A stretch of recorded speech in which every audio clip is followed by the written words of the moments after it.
오늘 말씀은 에베소서 2장 1절로 10절까지의 말씀입니다. 에베소서 2장 1절부터 10절까지의 말씀입니다.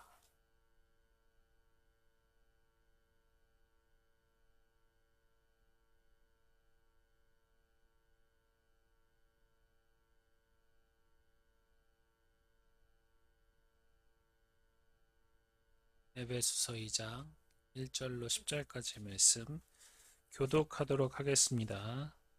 제가 먼저 봉독합니다. 그는 허물과 죄로 죽었던 너희를 살리셨도다.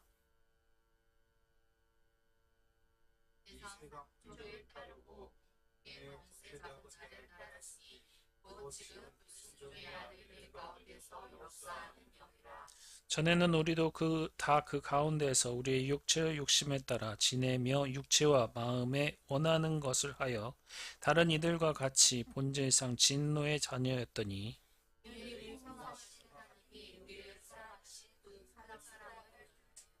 허물로 죽은 우리를 그리스도와 함께 살리셨고 너희는 은혜로 구원을 받은 것이라.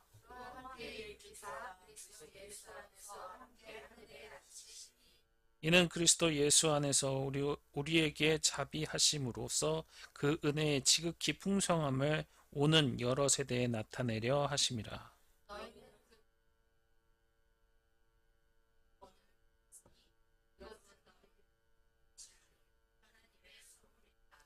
행위에서 난 것이 아니니 이는 누구든지 자랑하지 못하게 함이라. 우리는 그를 만드신 바라 그리스도 예수 안에서 선한 일을 위하여 지으심을 받은 자니 이 일은 하나님이 전하시하사 우리로 그 가운데서 행하게 하려 하심이라. 아멘. 오늘 말씀은 에베소서 2장 1절에서 10절까지의 말씀입니다. 제목이라고 해야 되나요? 제목은 주보에 나왔던 대로 행함과 행위에 대해서 이제 썼는데 행함과 행위 말고 부제가 있어요. 움직여야 복이다. 지난주 오후 예배 말씀을 들으셨으면 대충 아실 거예요. 근데 이제 못 들으신 분도 있으니까 얼추 기억을 하실지 모르겠지만 실제로 우리가 복을 받는 것이 아니라 뭐 여러 가지 의미로서가 아니라 우리가 움직여야 된다. 움직이는 것이 먼저 복의 시작이다 라고 얘기를 했었었죠. 복을 받기 위해선 움직여야 된다. 그러니까 뭐라고 해야 되나요? 지금 믿음을 표현하기 위해서, 믿음을 나타내기 위해서, 믿음을 이끌기 위해서 나타내는 것이 행위이다 라고 해서 얘기를 했었어요. 여기서 이제 제가 더 은혜를 받고 추가하면 좋을 것 같은 얘기를 오늘 전하려고 합니다.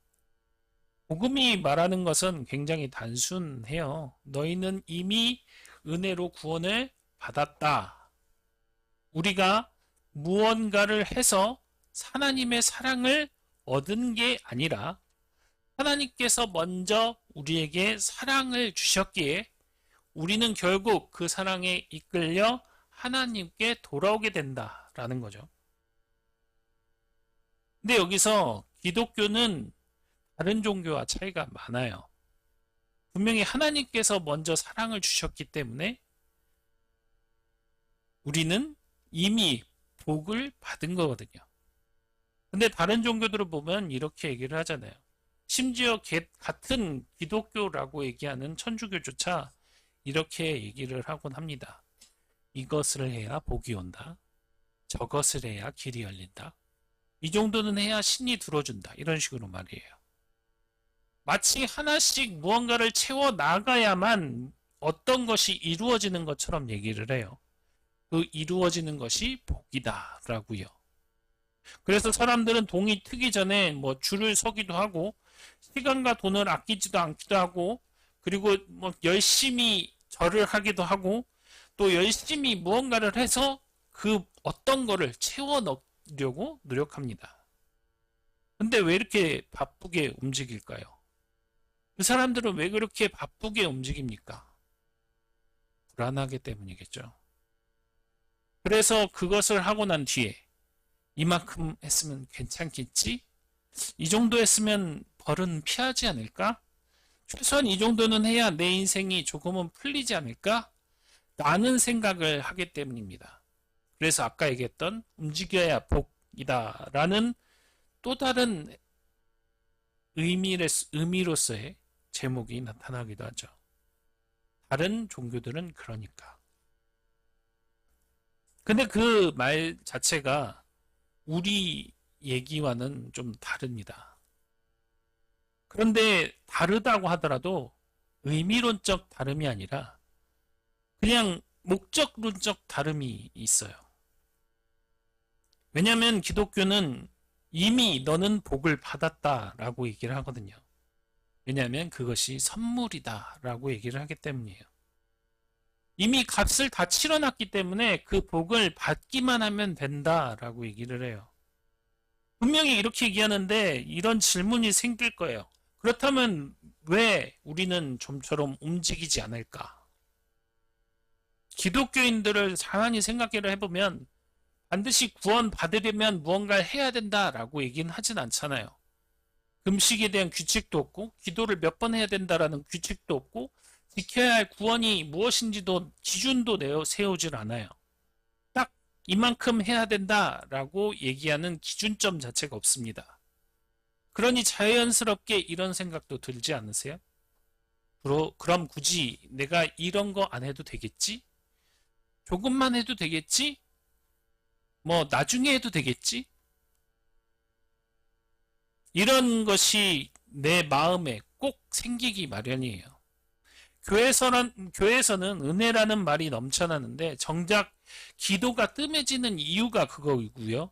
예배가 소중하다고 얘기는 하는데 예배를 정작 잘 드리지 않는 이유도 이겁니다. 점점 자리를 지키는 게 힘들어지고 점점 전도를 마음 한구석에 몰아넣기 때문이에요. 쉽지 않습니다. 어렵습니다. 분명 머리로서는 생각을 하긴 하는데 실질적으로 몸을 움직여서 하려니 뭔가 부담스럽기도 해요. 봉사는 누군가를 해야 한다는 것은 알지만 몸이 앞서 피하기도 하고요. 너무 힘들지 않을까라고 다른 한켠의 생각으로 옆에 잠깐 내려놓기도 해요. 참 아이러니하죠. 다른 종교인은 해야 복을 받는다면서 그 어려운 일들도 척척 해내는데 우리는 이미 그 복을 받았다면서 왜 더 기쁘게 자발적으로 움직이지 못하는 걸까요? 물론 이 은혜는 우리를 쉬게 만들기도 합니다.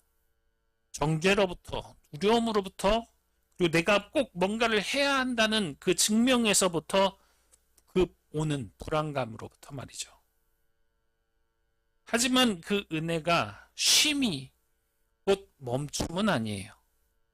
은혜의 쉼은 죽지 않으려고 몸부림치는 그런 것들을 얘기하거든요.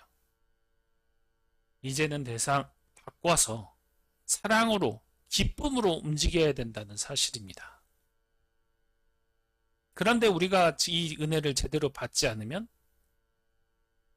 결국 이렇게 바뀌게 되어 있어요. 아, 나는 은혜를 받았으니까 조금만 핑계로, 조금만 게으름으로 책임을 조금 옆에 살짝 두고 결국 하나님이 아니라 내 편의 소중함을 가지고 그 힘들고 어려운 것들을 내려놓는 것이죠. 그러다 보면 이 신앙이란 것이, 이 믿음이란 것이 점점 작아지기도 해요. 기도는 어쩌다 한번 선택하는 것이 되고 예배는 가능하면 가는 것이 되고 봉사는 누군가 해줬으면 하는 일이 되는 것이고 전도는 언젠가 하겠지라는 막연함에 머물게 되어 있는 거예요. 그래서 오늘은 이 질문에 앞서서 우리가 왜 이렇게 움직이지 않을까에 대해서 한번 생각해 보고자 해요. 왜 기도도 봉사도 예배도 점점 뒤로게 될까라는 생각이요. 행위로 구원받지 않는다라는 말은 이제 끝났습니다. 이제 우리가 행해야 될 것은 다른 것이 아니에요.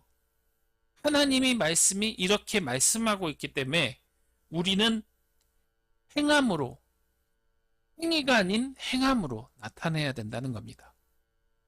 움직여야 복이다. 이 말 자체가 내가 행함으로, 행위가 아니라 율법이 이렇게 정의했으니까 나타나는 행위가 아니라 내가 자연스럽게 나타나는 복으로서 그 모습을 나타내고자 한다는 거예요. 이미 주셨잖아요. 이미 나타내 주셨잖아요.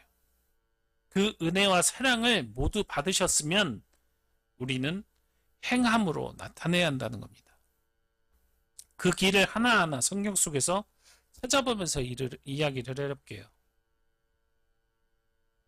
1절부터 10절까지 오늘 본문 말씀 보게 되면 바울은 인간의 상태를 두 가지로 명확히 나누어 보고 있어요. 하나는 죽어 있었던 상태를 얘기하고요. 다른 하나는 다시 살아난 상태를 얘기를 해요. 그는 허물과 죄로 죽었던 너희를 살려주셨도다. 그때에는 너희가 그가 가운데 생하여 이 세상 풍조를 따르고 공중의 권세 잡은 자를 따랐으니 곧 지금 불순종의 아들들 가운데서 역사하는 영이라. 여기서 눈여겨봐야 할 부분이 바로 그 가운데서 행하여 라는 부분이에요. 사람들은 결코 머물러 있지 않습니다. 누구나 어느 방향이든 어떻게든 움직이게 되어 있어요. 그가 하나님을 향하여 나가든 세상을 향하여 나아가든 어디든 나간다는 겁니다. 인간은 늘 무언가를 쫓아 움직입니다. 그런데 그것이 지금 불순종 아들들 가운데서 역사하는 영이라 라고 얘기를 해요. 불순종이라는 말이 나오잖아요. 이 불순종이라는 것이 단순히 명령을 거부했다라는 것이 아닙니다. 하나님과 반대로 나아가는 것이에요. 이것이 바로 불순종의 대표적인 얘기죠.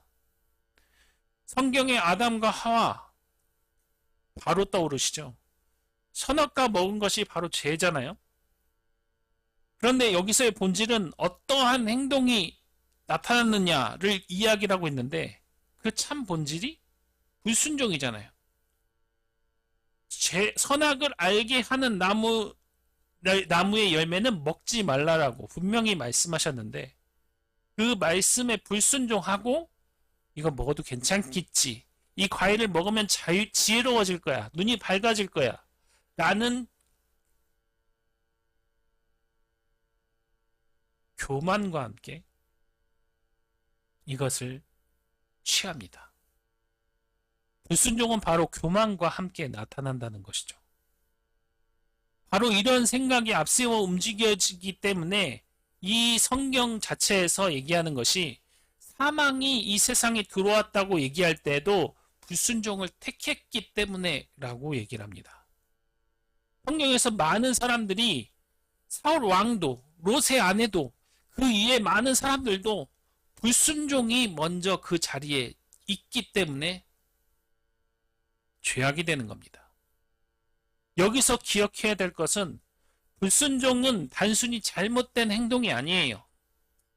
하나님의 말씀을 따르지 않는 상태예요. 그래서 바울이 에베소서 오늘 본문 가운데 강하게 이야기를 하는 거예요. 그때 너희는 가운데서 이 세상의 풍조를 따르고 공중의 권세 잡은 자를 따랐다고 말이에요. 인간은 늘 움직여요. 그것이 시간적으로 타이밍적으로 다를 뿐이지 늘 움직입니다. 그 움직임의 방향이 예수님을 만나기 전에 모두 하나님께 불순종하면서 나타나는 그 움직임과 이 세상의 육신의 흐름에 쫓아 나가는 움직임이라는 거예요. 그런데 우리에게 하나님께서 여전히 기회를 주고 계시다는 겁니다. 이제는 살 수 있도록 말이에요. 우리는 그의 작품이다. 예수 그리스도 안에서 선한 일을 위해 지으심을 받았다. 우리가 하나님 그 가운데서 살기 위해 미리 하나하나 준비해 주셨다. 라고 얘기하는 것이 오늘 본문 얘기라는 거예요. 여기서 다시 한번 볼게요. 행하다. 이 행하다를 한번 생각을 해보자고요. 행위에서 난 것이 아니래요. 이것은 마치 아무것도 안 해도 된다라는 뜻으로 오해할 수 있잖아요. 근데 그거는 아니에요. 진짜 뜻은 내가 생각하고 내 힘으로 쌓은 행위로 구원을 받을 수 없다라는 거예요. 내 힘이 아니라는 거죠. 사람들은 자주 착각을 해요. 내가 뭘 열심히 했으니까 하나님께서 복 주셔야 된다. 이만큼 했으면 인정을 받아야 된다. 하지만 하나님께서는 그것을 말씀하지 않습니다. 하나님께서는 그 하나님을 위해서 일했던 것은 일한 만큼 책임져 주시고 그 이후에 복으로 나타내 주시는 거지, 지금 앞에 보이는 것이 내가 일한 만큼의 결과로 나타나진 않는다는 거예요.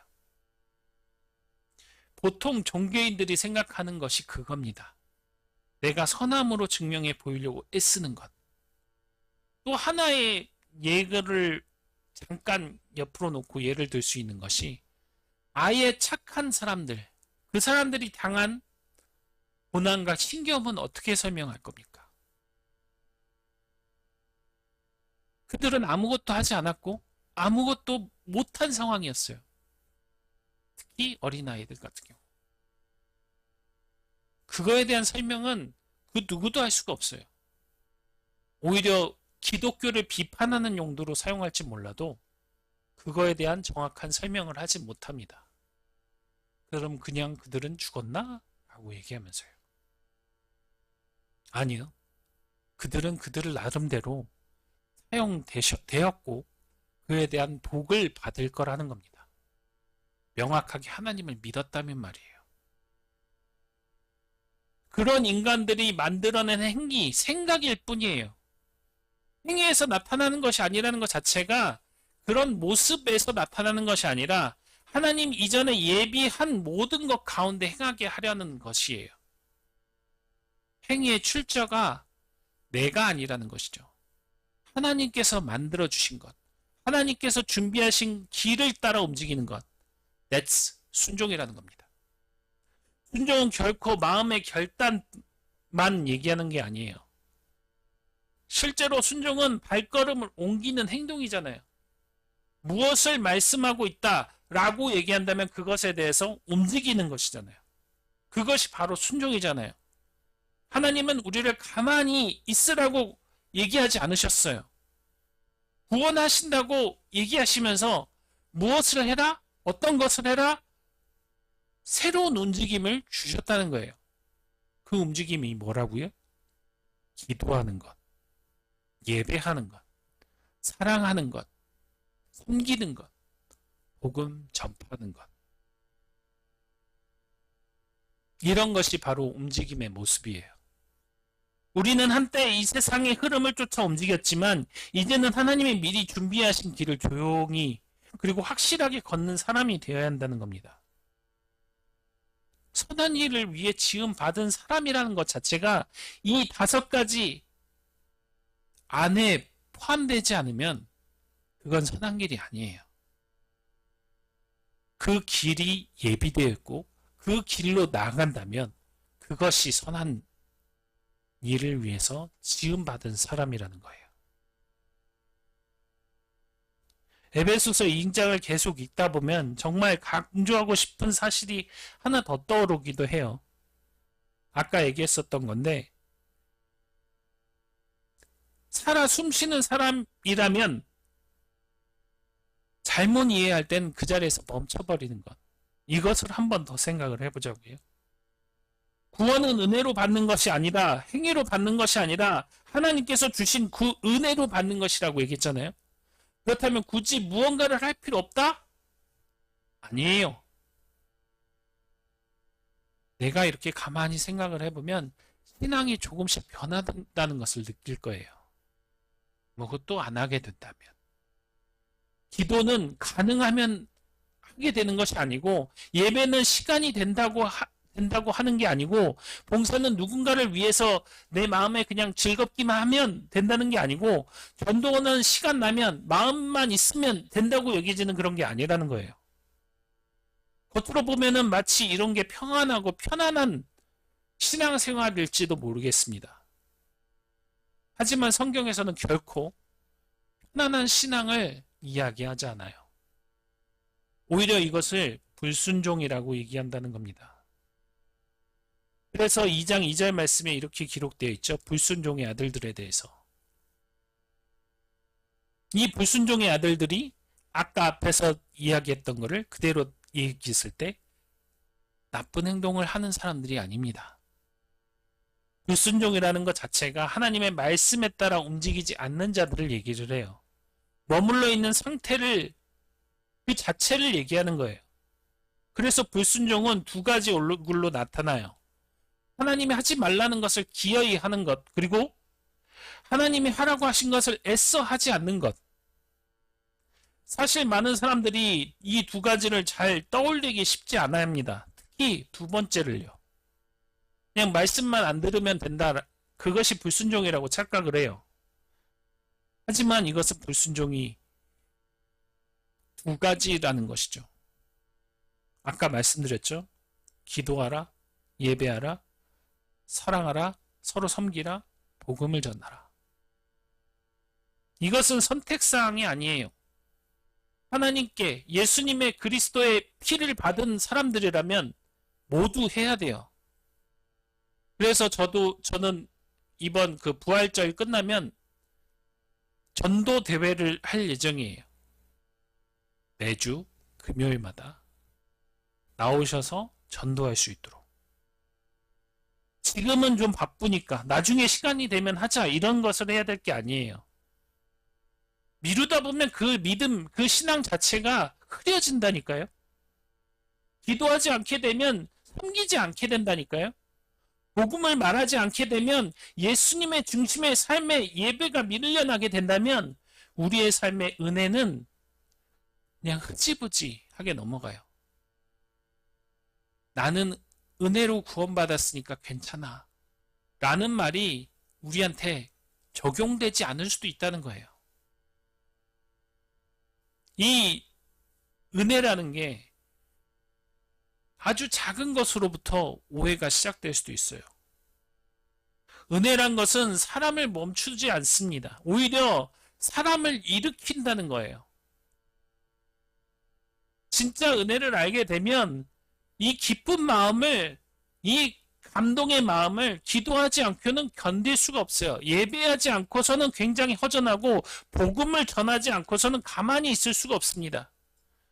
사랑을 표현하지 않는다면, 섬기지 않는다면 그런 것은 의미가 없어요. 그래서 드는 생각이, 저는 이 은혜라는 게 소진되지 않나? 근데 그건 또 아닌 것 같아요.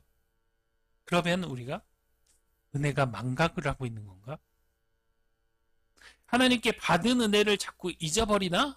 그런 생각이요. 하나님께서 기뻐하시는 일을 왠지 꼭 해내고 싶어지는 그 마음이 은혜라면 왜 자꾸 그것들을 잊어버릴까요? 왜 자꾸 그 은혜에 대한 것을 까먹게 될까요? 왜냐하면 은혜는 단순한 교리 같은 게 아니라 실제로 나한테 부어지는 것이기 때문에 그래요. 그렇기 때문에 로마서 12장 11절 말씀 다 같이 한번 읽도록 할게요. 로마서 12장 11절 말씀 시작. 부지런하여 게으르지 말고 열심히 품고 주를 섬기라.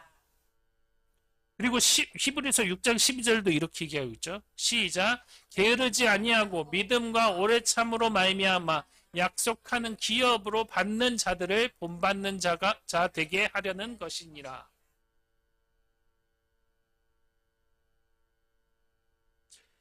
성경에서 얘기하는 그 신앙, 믿음의 삶은 결코 가만히 머무는 것이 아니에요. 항상 우리에게 허락하신 삶 가운데서 반드시 이 5가지가 살아 숨쉬게 되어 있어요.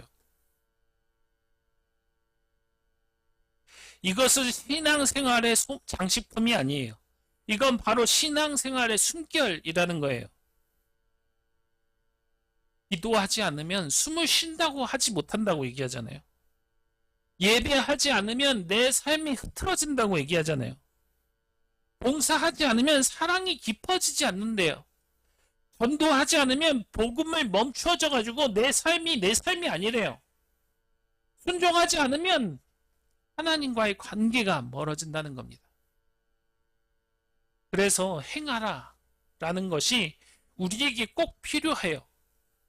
이 말은 율법으로 얘기하는 딱딱한 것이 아니에요. 살아 숨쉬기는 생명의 흐름이에요. 내가 은혜를 더 받고 싶으면 움직이라는 거예요. 아니, 이거는 결과론적이 아니에요. 그 은혜로 살아가기 위해서. 내가 그 은혜로 살아가기 위해서. 한번 에베소서 2장 10절 말씀 한번 볼게요. 에베소서 2장 10절. 시작. 우리는 그가 만드신 바라 그리스도 예수 안에서 선한 일을 위하여 지으심을 받은 자니 이 일은 하나님이 전에 예비하사 우리로 그 가운데 행하게 하려 하심이니라. 우리를 그저 가만히 있게 하려고 구원하신 게 아니에요. 그리스도 예수 안에서 선한 일을 위하여 지으심을 받았대요. 하나님이 전에는 전에 거부터 우리가 창조된 계획 모든 것들이 하나님께서 이미 예비하시고 그 선한 계획 안에서 행하게 하려고 창조되었다는 거예요. 기도하는 사람, 예배하는 사람, 섬기는 사람, 사랑을 전하는 사람, 복음을 전하는 사람, 이렇게 살아 움직이는 사람이 우리를 빚어간다는 겁니다. 그거를 하지 않으면 나태함으로 내가 망가진다는 겁니다. 나태함이란 단순한 습관의 문제가 아니에요. 은혜를 잘못 이해해서 생기는 병입니다. 이것은 지금껏 우리에게 필요했던 그 순종을 붙잡는 일이 잘못 선택을 해서 불순종으로 나아가는 거라는 거예요. 순종은 거창하지 않아요. 대단한 것이 아닙니다. 하나님께서 말씀하신 것 그대로만 하면 돼요. 내 그 한 자리에 서 있는 자리에서의 기도, 그 자리에서의 예배, 그 자리에서의 섬김, 사랑, 그리고 복음 전하는 그 모습같이 그것이 그 자리에서 나타나는 믿음의 숨결이라는 거예요. 에베소서 2장 1절에서 10절 말씀을 전체적으로 다시 보면은 사람이 무언가를 반드시 그 무언가에 따라 움직이면서 살아가고 있어요. 겉보기엔 가만히 선 것 같아 보여도 실은 이미 보이지 않는 방향으로 한 걸음씩 걸어가고 있다는 거예요. 세상을 따를 수도 있고 사람을 따라 움직일 수도 있고 내 생각, 내 멋대로의 생각으로 따라 움직일 수도 있어요. 그것이 하나님의 생각인지 아닌지 모르지만 그것이 어느 것이 하나님을 위한 생각인지는 알 수 있잖아요. 무엇인가 이끌리는 그 길로 나아가는 것이야말로 내가 하는 것이라는 것은 분명히 알고 있습니다.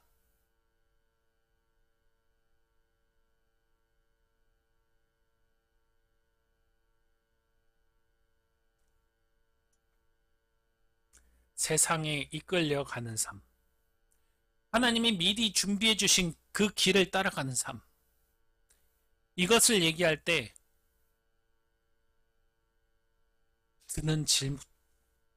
드는 질문이 하나 있습니다. 나는 지금 누구를 향해 무엇을 바라보며 움직이고 있는가? 사람을 따라 움직일 때가 보통이에요. 남의 얼굴을 살피고 내 편안함이나 불편함을 생각하고 그냥 사람의 인정 한마디를 받기 위해서 혹은 그 비난이 무서워서 그것을 행할 때도 있어요. 어떨 때는 열정적으로 움직이다가도 누군가의 무관심이 딱 생겨버리면 금세 멈춰버리는 게 사람이에요. 내 노력이 알아주면 힘이 되고 관심이 없으면 슬그머니 마음이 식어버리는 것. 저도 과거에 이랬었던 적이 분명히 있습니다. 처음에 신학교 들어갔을 때 열심히 했어요. 아버지나 어머니가 굉장히 칭찬을 많이 해주셔서 너무나도 즐거웠습니다. 그러나 잠시 잠깐의 눈을 떼자 그 마음이 금세 식어버리더라고요. 그래서 다 놓게 되었습니다. 그랬더니 그 이후의 일들은 너무나도 다 귀찮아져 버려요. 너무나도 다 의미 없어져 버려요. 그래서 놓았습니다. 어찌됐든 이 길이 내 길이었는지 나중에 다시 돌아오기는 했지만 그때 당시의 모습은 너무나도 의미가 없었습니다. 그래서 예수님도 이런 경고를 하셨나 봐요. 마태복음 6장 1절 말씀이에요. 사람에게 아니 바로 그거 다음 네 이거요. 시작. 사람에게 보이려고 그들 앞에서 의를 행하지 않도록 주의하라. 아니하면 하늘에 계신 너희 아버지께 상 받지 못하니라. 사람만 보고 움직인다는 것은 이런 거예요. 그 신앙은 오래가지 못해요. 사람은 언제든지 바뀔 수 있는 사람들이니까요. 방금 전까지 칭찬했던 사람들이 도리어 비판을 해요. 등을 돌려서 비난을 합니다. 그것이 사람이에요. 그렇기 때문에 그것을 의지했다가는 도리어 내가 상처를 받습니다. 환하게 환영하던 그 얼굴이 갑자기 무서운 마귀 얼굴로 바뀌기도 하니까요. 그래서 사도 바울도 이렇게 얘기를 해요. 갈라디아서 1장 10절 말씀 시작. 이제는 사람에게 좋게 하랴 하나님께 좋게 하랴 사람에게 기쁨을 구하랴 내가 지금까지 사람들의 기쁨을 구하였다면 그리스도의 종이 아니니라. 누구를 기쁘게 하려고요? 그리스도를 기쁘게 하려고 했다는 거예요. 사람을 기쁘게 했다면 자기는 그리스도의 종이 아니라고 얘기를 한다는 거예요. 하나님이 바라보시며 그 움직임의 삶을 자신이 기쁨으로 행복으로 바라보고 행했다는 거예요. 누가 보든 누가 칭찬하든 누가 무시하든 누가 인정하든 하지 않든 사람은 묵묵히 하나님을 향해 걸어가야 한다는 겁니다. 골로새서에서는 또 이렇게 얘기해요. 시작. 죽게 하듯 하고 사람에게 하듯 하지 말라. 아까 얘기했던 기도, 봉사, 예배, 사랑, 전도 이 모든 것들이 사람의 시선으로 평가하는 것으로 한다면 그것은 도로 무기이기 때문에 죽게 하듯 하나님께 내 시선 돌려서 행한다면 그것은 의미가 바뀌게 된다는 거예요. 사람은 악합니다. 사람은 정말 악해요. 악한 것이 사람이에요. 그렇지만 그 사람을 사랑해야 하는 것이 우리 그리스도인이에요. 어느 교회 장로님은 실컷 겉으로 보기에 굉장히 화려하고 멋지게 다 해놓고서는 뒤로는 자기가 다니는 교회 목사님을 비판하면서 하나하나 그 교회를 무너뜨려 나가는 것이 사람입니다. 그것이 그 사람이 과연 기독교인이겠습니까?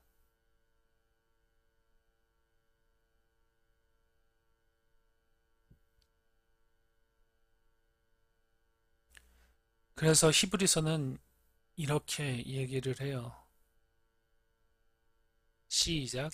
믿음이 없이는 하나님을 기쁘게 하지 못하니 하나님께 나아가는 자는 반드시 그가 계신 것과 그가 자기를 찾는 자들에게 상 주시는 이심을 믿어야 할지니라.